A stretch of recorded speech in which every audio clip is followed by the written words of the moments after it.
Welcome back. Last week we saw hardcore Sonichu sex, and this week there's going to be something I can't even show you in the uncensored version for legal reasons.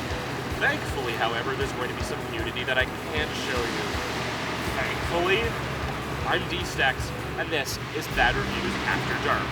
Rebel, rebel, you're the toil and the trouble, gonna make yourself a mess. Rebel, rebel, gonna make love to the devil in that paper mache dress. Rebel, rebel, never ever gonna settle, you want yourself a dream.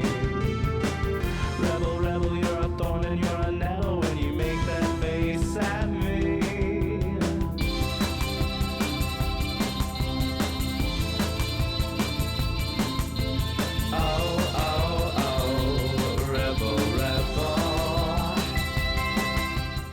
Sonichu and Rosechu enter the elevator to the 72nd floor, and on the way up witness the perversions of 4-cent garbage. On the second floor, we see a collection of Newgrounds player characters. 4 of them lie unconscious on the ground, with 2 sitting in their chairs.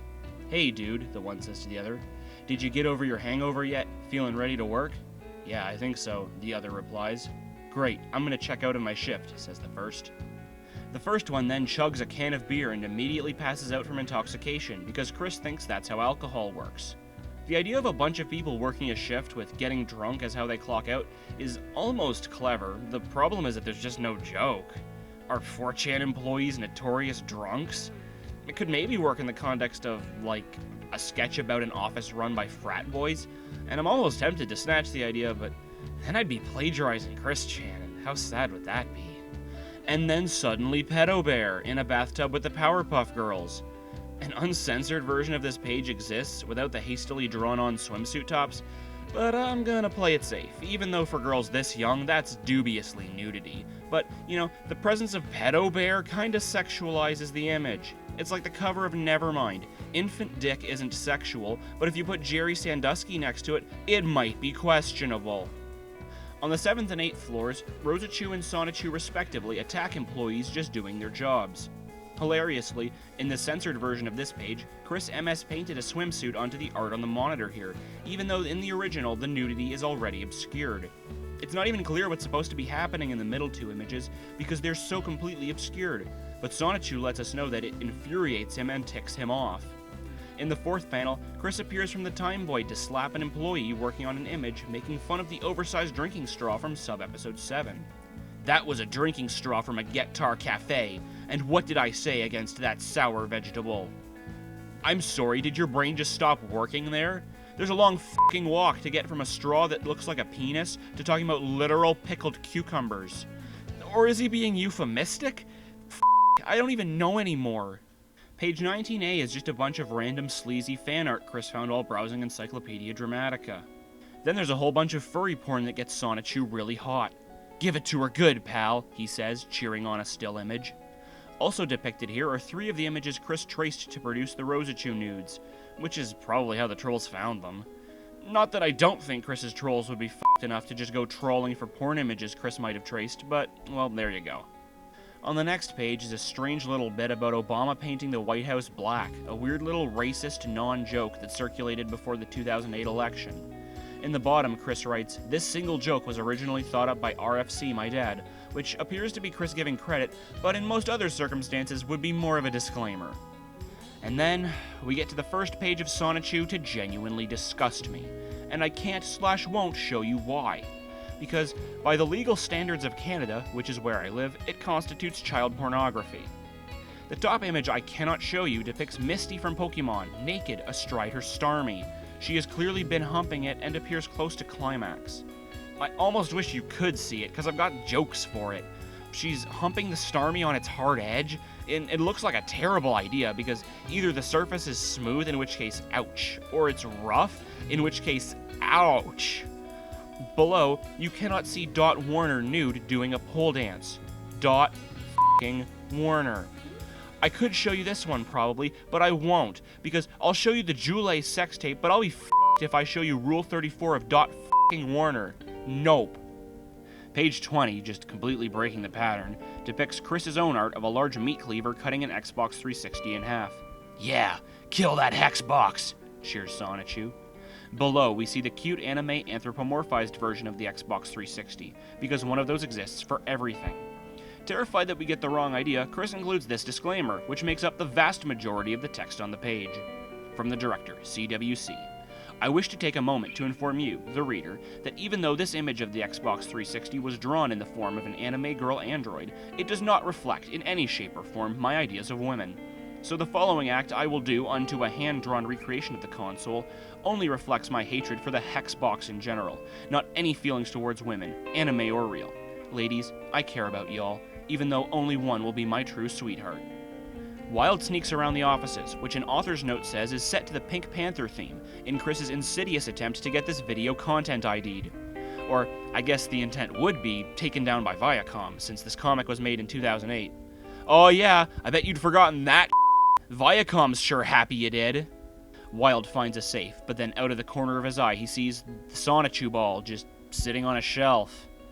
Keep in mind that in Chris's head, this is sorta supposed to be a TV show, which is why he called himself a director earlier. So maybe in his head this was a visual gag, but obviously after 7 issues of Sonichu, he's not gonna suddenly figure out how to pace a comic to achieve an effect. The Sonichu ball somehow causes invisibility power to fail, and also there's a jamming field keeping him from telepathically communicating with Magic-chan. So he decides to absorb the balls into his arms for storage, because that was such a fantastic idea when Chris did it, and definitely didn't get him stranded in the f***ing Phantom Zone. Sonichu and Rosechu arrive at the 72nd floor, which apparently consists of a single cavernous room with nothing but a throne in the middle, in an obvious ripoff of Return of the Jedi.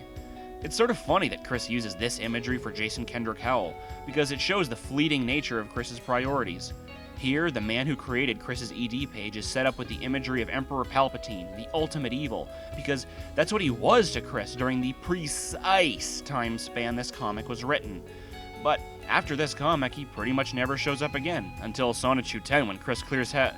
Actually, you know what? Why don't we save that for that episode? Visitors, welcome to my hack. Okay, actually, you know what? F*** the Palpatine impression. I'm Jason, a 20-year-old troll who offers only slanderous mockeries. This is my accomplice, Kathleen. You two are here to talk about the Chris Chan page on my 4-cent garbage website. Sonichu and Rosechu exchange a glance before Sonichu makes his case. Yes, sir. My loving, caring sweetheart and I have come to discuss the webpage in question. We humbly request that it would be removed from the internet for good. For you are not just dragging Christian Weston Chandler's name in the mud. You also drag the American hopes and dreams and ideas of the majority of these great, humble United States of America along with him. You've had your laughs, but ask yourself, is it really worth it to continue on with these slanders that drags the names of the good people within this country that was founded with love and peace within it that those before us have fought valiantly to withhold, that I was born and raised under the old glory that is the red, white, and blue? In my humble answer, I say nay. What is your answer, Mr. Howell, whose last name I have in fact never been told? Jason replies, I'd say you're a sap. I am a troll with no such beliefs. I know that we are born and then we die. I intend to make the most of my pitiful life by tormenting every person within my grasp, until they all die from the shame and the distress of their existence. The page will stay up. This meeting is over. Then, Sonichu just gets fucking pissed, and unleashes lightning and punches, but it doesn't work because, as an internet troll, Jason has a wide arsenal of magical powers. Since Sonichu and Rosechu have exhausted their only 2 options, asking for him to just do it and unprovoked violence, they decide to just fucking give up. Also, Rosechu's skirt becomes impossibly short, and her ass becomes literally a third the width of her head. Chris has a brief paragraph explaining how Rosechu can hug Sonichu from behind without getting pricked, which is entirely pointless because I'm pretty sure that even the mainline Sonic the Hedgehog stuff forgot that hedgehog quills are sharp literally decades ago. Wilde does a bunch of Spider-Man sneaky shit that is just not possible to parse in terms of how it happens spatially. Again, Chris is envisioning this as a TV show. Imagine trying to make any sense of Daredevil based on a comic made from every 100th frame. Jason, not content to simply win, decides to rub it in. That's right, Rosechu. Go and play with your pickle, he says, then beans her on the head with a pickle he just happened to have handy. She crushes it in one hand, in a moment that is no doubt supposed to be badass, or ominous, or anything other than goofy, which is exactly what crushing a pickle in your rage is. Rosechu squats to take a dump, then starts taking off her clothes for some reason. Sonichu, get ready to fetch my clothes. Julian, what are you doing? I didn't want this to happen. I told you I didn't want any trouble. Stand I just down. wanted to Get look out at of these here. documents. What are you gonna take your pants off to fight me? They're a little tight, Rick, and I want to kick your ass. I've got 3 shocking bits for you, jerk, Rosechu yells, her weirdly drawn bra letting us know that she's a C-cup. Thanks for the info? Rosechu gets her tits out, then jumps literally out of her underpants. And then, she begins to transform. I am the power. I am the warrior. I am the almighty woman. True to all of my gender, I will overpower any evil, or good, man who defies us, and I will make him succumb to our will. I have the almighty uterus that makes me strong and super powerful enough to protect the loved ones within me until they emerge to their glorious birth. By my ferocious will, I shall punish he who has defiled my people with the worst unnatural addition ever by this one's heinous hand. I am woman. Hear me roar! Rosechu leaps through the air, Fudanari Fury having transformed her into the incredible lioness. And before you ask, no, Rosechu will never use his power again. She Xenia Onatops Jason, appearing to mortally wound him, or at the very least she intended to, as Jason's thoughts reveal. I should be dead, but dark forces keep me alive. What a show. So, for the record, Rosechu just employed lethal violence against someone who drew fan art of her she didn't like. Or, wait, no, he didn't draw any of it. He just owns a website where other people post these images. So Rosechu tried to kill him. Rosechu recovers and claims to not remember anything that just happened. Sonichu, however, reassures her that her use of lethal sexual violence was awesome and had him going. So, really, this comic should have ended with Sonichu and Rosechu f***ing, not began. On the next page is more impossible to comprehend Wild Sonichu shit.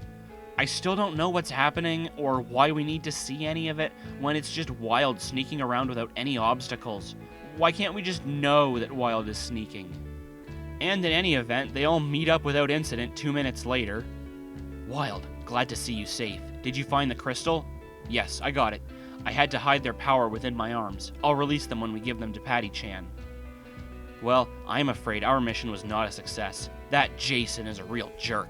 I guess all we can do is pray for its downfall. Well, let's get back to Quickville. Magic-chan, I read you all. Sonichu, I shall teleport you 3 back to Quickville now. Wait, if he can just teleport them wherever and whenever, why didn't he just teleport them straight to Jason's office? Later, we see Wild in the mayor's office, placing the Sonichu balls on the pedestal. Was there always a pedestal? To get the balls out of his arms, Wild says a fruity chant. Legendary crystals, hear my call. Remove your powers from my arms' hallowed halls. Well, Patty says, with my master in possession of 2 of the crystals, there is only 1 left for us to collect. Come back soon, master, she says, directly addressing the reader, because, once again, Chris is the intended audience for this, not you. The end. Next time on Bad Reviews After Dark, the strip for women's rights. And I don't mean a comic strip. 2 new Rosechus, 1 uncomfortable confusion, and 0 understanding of women's rights. All of this next week on Bad Reviews After Dark. Hey there, excited for next week's Bad Review? Patreon backers can catch it already at www.patreon.com/DStecks. And it's not too late to sign up and take an early look at the next week's episode. All it costs is $1 per video that I release, so you only pay if I make content. It's a safe bet either way.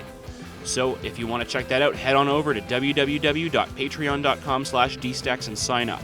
You can log in through Facebook, so it's safe and secure, and pretty inexpensive entertainment, I'd think. Anyway, I'll catch you guys next week, or if you want to sign up at Patreon, I'll check you out over there in just a second.